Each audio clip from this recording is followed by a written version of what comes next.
It is one of the biggest scams targeting seniors in the United States right now. Federal officials say Jamaican lottery schemes are growing at an alarming rate. A Senate hearing on the problem is all set for tomorrow. Jeff Glor uncovered new information by going straight to the source. Jeff, good morning. Anthony, good morning to you. Investigators say it is one of the most effective scams they've ever seen, bilking Americans out of hundreds of millions of dollars a year. It does that by targeting the most vulnerable members of our population, often those who can afford to lose the least. So we traveled to Jamaica to see where it began and to meet the scammers behind it. It sounds like a dream call. Your name was elected as $2.5 million. Then comes the catch. You need to see taxes, okay? Only for $800. It is the Jamaican lottery scam, a growing scheme that led us to one of the most dangerous areas in Jamaica and had us running down the streets of Montego Bay, where the scam is so popular, there's a hit rap song endorsing it. We make US dollar. Western Union, who said this scammer them wrong? No. Here's how it works. Scammers in Jamaica obtain lists of older Americans' names and numbers. They then call the seniors, usually pretending to be with an American sweepstakes company, telling them they've won money. To get the prize, however, they first have to pay a fee. We've seen checks, we've seen postal money orders, we've seen prepaid wire cards. Tony Gomez heads the U.S. Postal Inspection Service in Miami. On the day we visited, they intercepted this package, bound for Jamaica with $9,000 in cash inside. Victims are falling for it because scammers seem to know exactly what to say. And it works.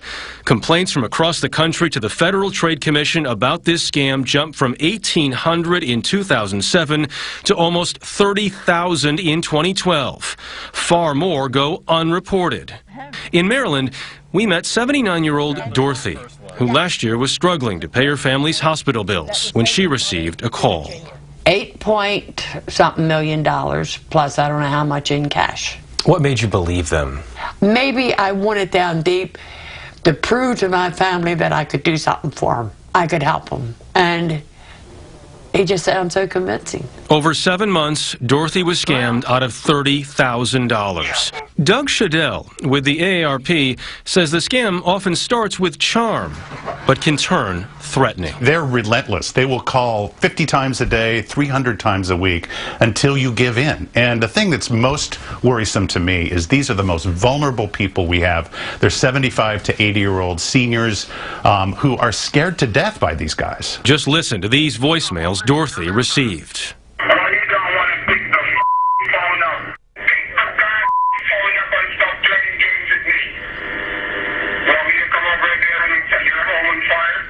We wanted to meet a scammer to see why they do this. These two women from Maine were scammed by the same man. And this is his Facebook page. We traced him to Montego Bay, a beautiful tourist destination, but also, it turns out, the center of this ugly scheme. You know, this is a complex crime that evolves. A special agent with U.S. Homeland Security, whose face we were asked to conceal for his protection, gave us a tour with a Jamaican police escort. The U.S. has partnered with the Jamaican government to investigate these crimes. First, we got a look at how some con men are using the stolen money. In the middle of this modest neighborhood is a mansion. Right. This gentleman was definitely involved in lottery scamming, definitely scammed U.S. victims and used the proceeds to build this mansion. Where are we going now? We're going to head up to Granville, which is a rather dangerous area, a lot of gang activity. This neighborhood is believed to be the birthplace of the lottery scam. The area is extremely run down, and it didn't take long to find suspicious activity. You can see Jamaican police have just pulled over a vehicle, and they're talking to a few guys who they believe may be part of one of these ongoing lottery scams. The next day, on our own, we set out to meet the scammer whose Facebook page we'd seen. He agreed to see our producer, who he thought was bringing him money. What he didn't know is that hidden cameras were rolling. What I did wasn't right.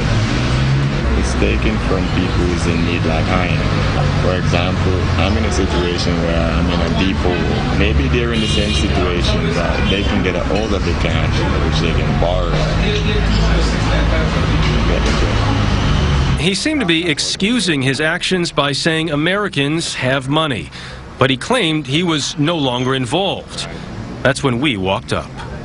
I'm Jeff Glor from CBS News. Wonder if we can ask you a couple questions. About what?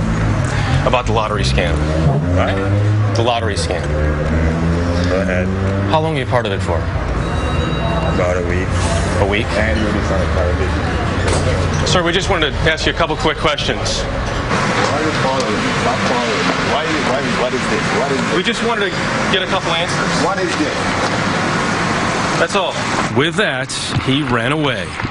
But will scammers like him be stopped?